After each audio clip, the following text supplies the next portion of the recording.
The autumn rain painted gentle patterns against the windows of Kensington Palace as Catherine, Princess of Wales, sat in her private study reviewing the morning correspondence. Her finger paused over a particular letter, its handwriting shaky yet determined. The envelope bore no royal seal, no official marking, just the careful script of someone who had taken great effort to write. Sarah Mitchell, age 8, from a small village in Yorkshire, had written to express her gratitude for the princess's work with children's charities. But it wasn't just a thank you note. Sarah had included a drawing of herself in a hospital bed, surrounded by stick-figure doctors and nurses, with a rainbow arcing overhead.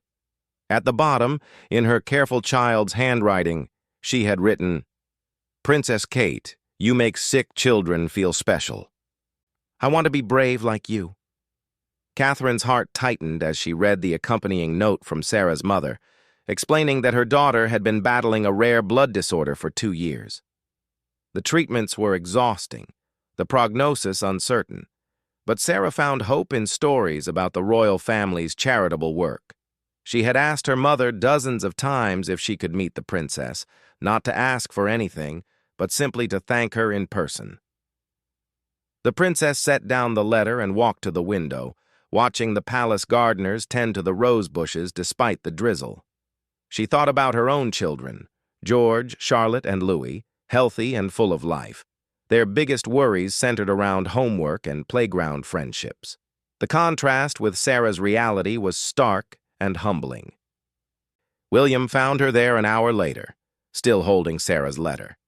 He had just returned from a morning engagement at a veterans center, his formal suit replaced with comfortable clothes, his official demeanor giving way to the relaxed warmth he reserved for private moments. "Everything all right?" he asked, noticing the thoughtful expression on his wife's face. Catherine handed him the letter without speaking. William read it carefully, his expression softening as he took in Sarah's words and artwork. He studied the drawing for a long moment, noting how the little girl had drawn herself smiling despite being in a hospital bed, how she had made the rainbow bright and bold across the top of the page. "She lives 3 hours away," Catherine said quietly. "Her mother mentioned in the letter that Sarah talks about us constantly, that she's collected newspaper clippings about our charity work. She's even asked her mother to donate her pocket money to the Children's Hospital Foundation." William looked up from the letter. "What are you thinking?" "I'm thinking that sometimes the most important engagements aren't the ones on our official calendar." The couple spent the evening researching Sarah's condition and the hospital where she received treatment. They learned about the long days of chemotherapy, the isolation from friends and school, the way a child's world shrinks when illness takes center stage. They read about experimental treatments and success stories, but also about the families who weren't as fortunate. The next morning, Catherine made a phone call to Sarah's mother, Emma Mitchell. The conversation was brief, but emotional. Emma was stunned to receive a call from Kensington Palace, initially convinced it was some sort of prank. When she realized it was genuinely the Princess of Wales on the line, she struggled to find words. "I wanted to thank Sarah personally for her beautiful letter," Catherine explained. "Her courage and kindness have touched both William and me deeply.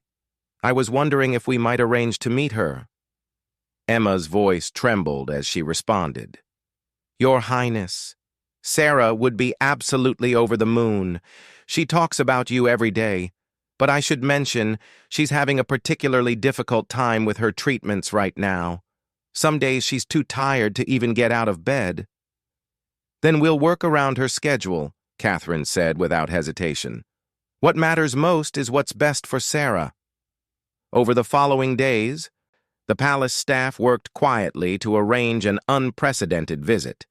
Rather than asking the family to come to London, William and Catherine decided they would travel to Yorkshire. It wouldn't be a formal royal engagement with press coverage and official photographs. Instead, it would be a private visit, a personal gesture from one family to another. The couple insisted on minimal security presence and no media notification. They wanted Sarah to feel comfortable, not overwhelmed by the circus that often surrounded royal visits. The hospital was contacted discreetly to coordinate timing around Sarah's treatment schedule. Dr. James Harrison, Sarah's primary oncologist, was initially skeptical about the visit. His first concern was always his patient's well-being, and he worried that the excitement might be too much for a child already dealing with the physical and emotional stress of serious illness. "Sarah's been through so much," he explained during a phone consultation with the palace medical team. "Her white blood cell count is low and she tires easily. But I have to say, since she wrote that letter, there's been a change in her demeanor. She's been more engaged with her treatment, more hopeful. If this visit could happen in a low-key way, it might actually be therapeutic." Plans were made for the visit to take place on a Thursday afternoon, between Sarah's morning treatment and her evening rest period. The timing would allow her to be at her most alert while not interfering with her medical care. Catherine spent hours preparing for the meeting, but not in the way one might expect for a royal engagement. Instead of focusing on protocol or talking points, she researched children's books about bravery and hope. She practiced drawing rainbows, remembering how prominently Sarah had featured one in her artwork. She even learned about Sarah's favorite cartoon characters and television shows. William, meanwhile, coordinated with the palace's charitable foundation to understand more about the financial pressures facing families dealing with childhood illness. He wanted to ensure that their visit would have lasting impact beyond the emotional boost of a single afternoon. The night before their trip to Yorkshire, Catherine lay awake thinking about the meeting. She had participated in hundreds of official engagements, met world leaders and celebrities, spoken to massive crowds, and attended state dinners. But somehow the prospect of meeting one 8-year-old girl felt more significant than any of those formal occasions. She thought about her own role as a mother, about the fierce protective love that drives every parent. She imagined Emma Mitchell's sleepless nights, the helpless feeling of watching your child suffer while being unable to take away their pain. The princess understood that their visit wouldn't cure Sarah's illness or eliminate the family's struggles, but perhaps it could provide a moment of joy in what had been a very difficult journey. As Thursday morning dawned, William and Catherine prepared for their journey north with a sense of nervous anticipation usually reserved for the most important state occasions. They chose casual, comfortable clothing, wanting to appear approachable rather than formal. Catherine selected a simple blue sweater, remembering that Emma had mentioned blue was Sarah's favorite color. The drive to Yorkshire was quiet, both of them lost in thought about the afternoon ahead. They passed through countryside dotted with small villages, the landscape painted in autumn colors. It was a reminder of the life that existed beyond the formal boundaries of royal duty, the ordinary families facing extraordinary challenges with quiet courage. As they approached the hospital, both William and Catherine felt the weight of responsibility settling on their shoulders. They were about to enter the world of a family in crisis, to offer comfort and hope to a child who had already shown remarkable strength. The simplicity of the gesture, a visit, a conversation, a moment of connection, felt both humble and profound. The hospital staff had been briefed to maintain normal operations during the visit. There would be no red carpets or formal ceremonies, no speeches or official presentations. Instead, there would be two parents meeting another parent, two adults offering support to a brave little girl who had reached out across the distance between her world and theirs. Standing at the hospital entrance, Catherine took a deep breath and thought once more about Sarah's letter, about the carefully drawn rainbow and the words that had moved her so deeply. In a few moments, they would meet face to face, and the princess hoped desperately that their presence would bring even a fraction of the joy that Sarah's letter had brought to them. The Yorkshire Children's Hospital was bustling with its usual afternoon activity when William and Catherine arrived through a side entrance, accompanied by only two discreet protection officers. Dr. Harrison met them personally, his professional demeanor softened by genuine appreciation for their unconventional approach to the visit. "Sarah has been beside herself with excitement since yesterday," he confided, as he led them through quiet corridors decorated with children's artwork. "Her mother finally told her about the visit this morning, and I've never seen her energy levels so high. It's remarkable what hope can do for the healing process." They passed the children's ward, where colorful murals depicted fairy tale scenes and adventure stories. Catherine noticed how the hospital had worked to create a warm, welcoming environment despite the serious medical work taking place within its walls.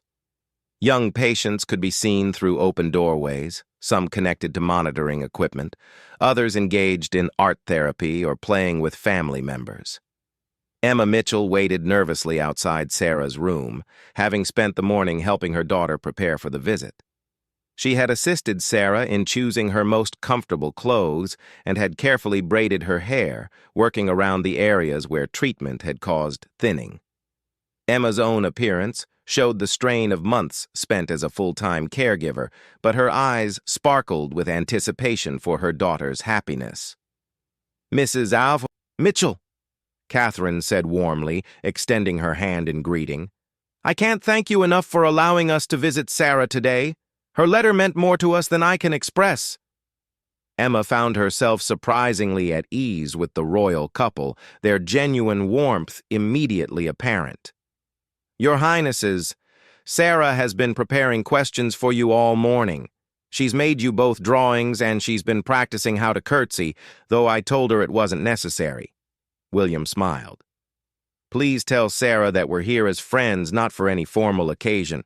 We'd much rather hear about her interests than worry about protocol." Dr. Harrison gently knocked on Sarah's door before opening it slowly. "Sarah, your special visitors are here." The room was bright and cheerful. Decorated with Sarah's own artwork and get-well cards from classmates and family friends.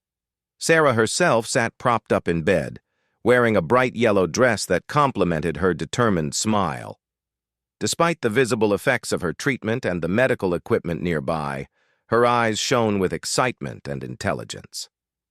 Catherine approached the bed slowly, allowing Sarah time to process the moment. "Hello, Sarah. I'm Catherine, and this is William. Thank you so much for your beautiful letter." Sarah's carefully practiced curtsy turned into an enthusiastic wave as she forgot all about formal protocol in her excitement. "Princess Catherine! Prince William! You really came.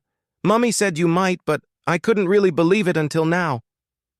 William pulled a chair closer to the bed while Catherine sat on its edge, both positioning themselves at Sarah's eye level to create a more intimate conversation space.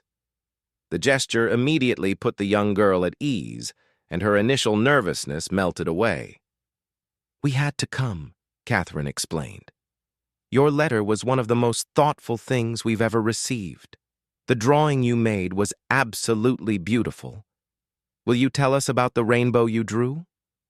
Sarah's face lit up as she reached for a folder of artwork on her bedside table. "The rainbow is for hope. Mummy says that after storms, there's always a rainbow, so when I feel scared about the treatments, I think about rainbows. I drew one for you because you help children like me feel less scared." She pulled out several more drawings, each one depicting scenes of hope and courage. There were pictures of doctors as superheroes, children playing despite being connected to medical equipment, and families holding hands under bright, colorful skies. William examined each drawing carefully, asking questions about the characters and stories Sarah had created. "You're quite an artist, Sarah.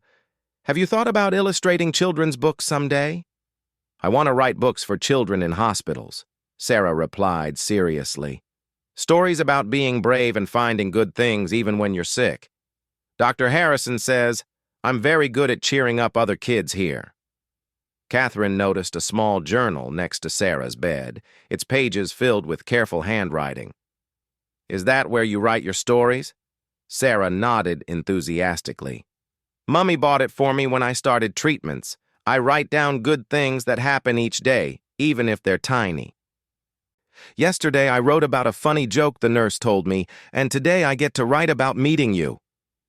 Emma watched from her chair by the window, tears gathering in her eyes as she observed the natural connection developing between her daughter and the royal visitors.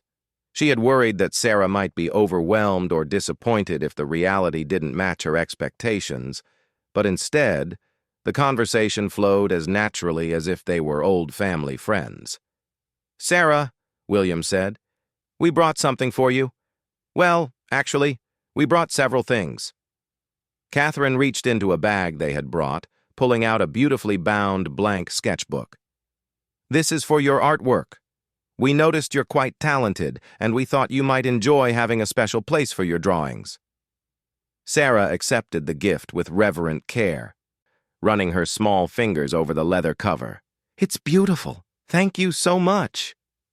"There's more," William continued, producing a set of high-quality colored pencils and watercolor paints. "These are from the same shop where many professional artists buy their supplies. We thought they might help bring your rainbows to life." But the final gift was the most meaningful. Catherine handed Sarah an envelope sealed with the official palace stamp. "This is a letter from us to you, but I'd like you to read it later when you have some quiet time to yourself." The envelope contained not just a letter, but an invitation for Sarah and her family to visit Kensington Palace once her treatment was completed, along with a commitment from the royal couple to follow Sarah's progress and maintain correspondence throughout her recovery. As the afternoon progressed, the conversation moved beyond Sarah's illness to her dreams and interests. She shared her love of horses, her ambition to learn French, and her desire to travel someday. William and Catherine spoke about their own children, describing George's passion for football, Charlotte's love of dancing, and Louis's mischievous sense of humor. "Do you think I could meet them someday?" Sarah asked hopefully. "I think they would love to meet you," Catherine replied. "Charlotte especially loves to draw, just like you do. She'd probably enjoy seeing your rainbow pictures." Dr. Harrison checked in periodically, monitoring Sarah's energy levels while being amazed by how animated and engaged she remained throughout the visit. The medical team had prepared for the possibility that excitement might prove exhausting, but instead Sarah seemed energized by the interaction. The conversation naturally turned to Sarah's treatment and recovery. Rather than dwelling on the difficulties, Sarah spoke matter-of-factly about her daily routine, her medical team, and her determination to return to school full-time.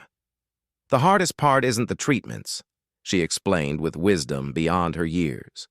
"It's when other kids don't know how to talk to me anymore, like they're afraid they might catch what I have or say something wrong. I just want them to know I'm still the same Sarah." William and Catherine exchanged glances, both recognizing the profound insight in Sarah's words. They had encountered similar situations in their charitable work, but hearing it expressed so clearly by a child brought new understanding to the isolation that often accompanies serious illness. "You know," Catherine said thoughtfully, "that's something we could help with. Maybe we could arrange for some of your classmates to visit, or perhaps you could write to them about your experiences. Sometimes education is the best way to overcome fear." Emma spoke up from her chair. "Sarah has wanted to do a presentation for her class about what she's learned, but she's been too tired to organize it properly." "What if we helped you put together something special?" William suggested. "You could share your artwork and stories, and we could provide some educational materials about children's hospitals and medical research." "It might help your friends understand what you've been going through?" Sarah's eyes widened with possibility. "Could we really do that? I have so much I want to tell them." The afternoon continued with discussions about Sarah's future plans, her favorite subjects in school, and her dreams of becoming either a children's book author or a doctor herself. The royal couple found themselves genuinely inspired by her resilience and optimism, her ability to find meaning and purpose even in the midst of significant challenges. As visiting hours began to wind down, Catherine noticed Sarah starting to show signs of fatigue despite her continued enthusiasm. The princess gently suggested they should let Sarah rest, but promised the visit was just the beginning of their friendship. "Before we go," William said, "we want you to know that you've taught us something important today. Your courage and kindness, the way you think about helping other children even while you're dealing with your own challenges, that's truly inspiring." Sarah beamed at the praise, but then grew serious for a moment. "Will you really write to me? And can I write to you again?" "Absolutely," Catherine assured her. "We want to hear about your recovery, your artwork, your stories, and anything else you'd like to share. You're going to have quite an adventure ahead of you, and we'd love to be part of it." As they prepared to leave, Sarah insisted on giving them each one of her drawings. To Catherine, she gave a picture of a woman in a blue dress standing next to a hospital bed, both figures surrounded by hearts and rainbows. For William, she had drawn a family of 5 stick figures holding hands under a sunny sky. "The lady in blue is you," Sarah explained to Catherine, "and the family is yours, but I put them with my rainbow because now you're part of my good things." The simple explanation brought tears to Catherine's eyes, and she leaned down to give Sarah a gentle hug. "Thank you, sweetheart. This will go in a very special place." Emma accompanied them to the corridor, her gratitude evident but difficult to express in words. "Your Highnesses, what you've done today. Sarah will remember this for the rest of her life. It's given her something to hold on to during the difficult days ahead. Please keep us informed about her progress," Catherine requested. "And don't hesitate to reach out if there's anything we can do to support your family during this time." As William and Catherine left the hospital, they walked in contemplative silence, both processing the emotional weight of their afternoon with Sarah. The little girl's courage and optimism had affected them more deeply than many official state occasions, reminding them of the personal impact their positions could have when used thoughtfully and compassionately. The weeks following their visit to Yorkshire marked the beginning of an extraordinary friendship that would capture hearts around the world. True to their promise, William and Catherine maintained regular correspondence with Sarah, exchanging letters that chronicled not only her medical progress, but also her daily discoveries, artistic achievements, and growing confidence. Sarah's first letter after their visit arrived at Kensington Palace, decorated with stickers and accompanied by 3 new drawings. She wrote about showing her classmates the photographs from the royal visit and how their understanding of her situation had immediately transformed. Her teacher had organized the classroom presentation they had discussed, with Sarah explaining her treatment through artwork and storytelling. The response had been overwhelming. Children who had previously avoided Sarah out of uncertainty now eagerly sought her friendship. They asked thoughtful questions about her experiences and offered their own support in ways that only children could devise. Some brought her favorite snacks, others shared their own artwork, and several began visiting the hospital to spend time with other young patients. Catherine was particularly moved by Sarah's account of how her classmate Jamie, a boy who had been especially distant since her diagnosis, had approached her after the presentation with a handmade card. He had written an apology for not knowing how to be a good friend during her illness, and asked if she would teach him how to draw rainbows. The royal couple decided to expand their involvement beyond personal correspondence. Working quietly with their charitable foundation, they established a small fund specifically designed to support families dealing with childhood illness in rural communities like Sarah's. The fund provided practical assistance with travel costs for medical appointments, temporary accommodations during extended treatments, and educational resources for siblings affected by family medical crises. Dr. Hugh Harrison contacted the palace 6 weeks after their initial visit with remarkable news.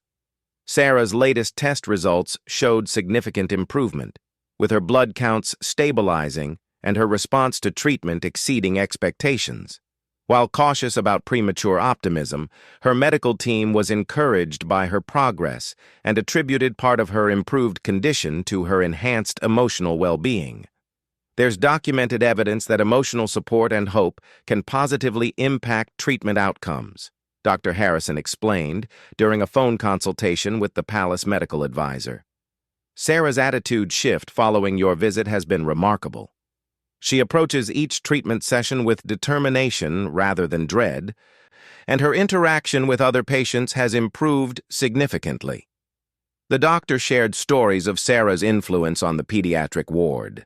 She had begun visiting other young patients, sharing her artwork and stories of courage. Her room had become an unofficial gathering place where children could express their fears and find comfort in shared experiences. The hospital staff had noticed measurable improvements in ward morale since Sarah had become their unofficial ambassador of hope. Catherine was especially touched by the account of Sarah's friendship with Tommy, a 6-year-old boy undergoing similar treatment. Sarah had created an entire series of drawings depicting Tommy as a superhero, each illustration showing him conquering different challenges. The artwork had helped Tommy communicate his feelings about his illness and had become a model for art therapy approaches throughout the hospital. Meanwhile, Sarah's mother, Emma, had found her own form of healing through connection with other parents in similar situations. The royal visit had somehow given her permission to acknowledge her own needs for support, leading her to join a parent support group that met weekly at the hospital.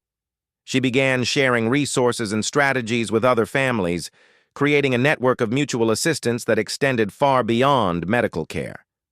The palace decided to document Sarah's story, not for publicity purposes, but to create educational materials that could help other families navigate similar challenges. With the Mitchell family's enthusiastic consent, they worked with medical professionals and child psychologists to develop resources addressing the emotional needs of children with serious illnesses. These materials emphasized the importance of maintaining normal childhood experiences alongside medical treatment, the value of honest communication about illness and recovery, and strategies for helping healthy siblings and friends understand and support their peers facing health challenges. 3 months after their initial meeting, Catherine received a letter that would fundamentally change how she approached her charitable work. Sarah wrote about her decision to donate the money she had saved for a special toy to the hospital's art therapy program instead. She had calculated that her contribution could provide art supplies for 20 other children to create their own hope-filled drawings. The letter continued with Sarah's proposal for a children's art exhibition featuring work by young patients from hospitals across the country. She envisioned artwork that celebrated courage, hope, and healing, displayed in a venue where the general public could appreciate the resilience and creativity of children facing medical challenges. "I think people need to see that sick children aren't just sad all the time," Sarah had written. "We have beautiful ideas and important things to say. Maybe if people saw our art, they would understand that we're still kids with dreams and talents, not just kids with diseases." William and Catherine were astounded by the maturity and wisdom reflected in Sarah's proposal. They immediately began working with museum professionals and medical institutions to explore the feasibility of such an exhibition. The concept evolved into a traveling display that would visit multiple cities, accompanied by educational programs about childhood illness and recovery. The exhibition, tentatively titled Colors of Courage, would feature not only artwork, but also written stories, recorded interviews, and interactive elements, allowing visitors to understand the daily realities faced by children with serious illnesses. Most importantly, it would highlight the continuing hopes, dreams, and achievements of young people who refuse to be defined solely by their medical conditions. Sarah's own artwork would serve as the centerpiece, with her rainbow drawings representing the overarching theme of hope that emerged even in the darkest circumstances. Her story would be told not as tragedy overcome, but as an example of how extraordinary strength could emerge from ordinary people facing extraordinary challenges. As winter gave way to spring, Sarah's health continued to improve dramatically. Her treatment schedule was reduced, allowing her to return to school part-time. Her energy levels increased steadily, and her medical team began discussing the possibility of completing her treatment ahead of the originally projected timeline. The transformation in Sarah extended beyond physical healing. She had discovered a sense of purpose that gave new meaning to her experiences with illness. Her artwork had evolved to include more complex themes about resilience, friendship, and the importance of supporting others through difficult times.